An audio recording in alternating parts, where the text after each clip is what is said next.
Telangana trillion economy లక్ష్యంలో ఆర్&బిదే కీలక పాత్ర అన్నారు మంత్రి కోమటిరెడ్డి వెంకటరెడ్డి. ఎక్స్‌ప్రెస్ వేలు, ఎలివేటెడ్ కారిడార్లు, కొత్త ఎయిర్‌పోర్టులు తెలంగాణ అభివృద్ధిలో కీలకం కానున్నాయన్నారు. హైదరాబాద్ ఎర్రమంజిల్లోని ఆర్&బి హెడ్ ఆఫీసులో జరిగిన విజన్ 2047పై రివ్యూలో మంత్రి వాకిటి శ్రీహరితో కలిసి పాల్గొన్నారు Komatireddy Venkat Reddy. ORR, RRR connectivity Telangana ముఖ చిత్రాన్నే మారుస్తాయన్నారు. వచ్చే 5, 10, 15 ఏళ్ల ట్రాఫిక్ అంచనాలతో యాక్షన్ ప్లాన్ సిద్ధం చేయాలని చెప్పారు. రాష్ట్రంలో ప్రస్తుతం ఉన్న రోడ్లు, ఎన్ని కిలోమీటర్ల మేర రహదారుల నిర్మాణం చేపట్టారో వివరాలు నమోదు చేయాలని చెప్పారు.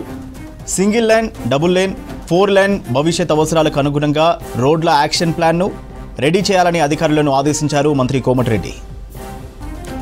ఇకటు వచ్చే నెల 8, 9న జరిగే గ్లోబల్ సమ్మిట్లో ఆర్&బి శాఖ విజన్ డాక్యుమెంట్ను ప్రదర్శించాలన్నారు.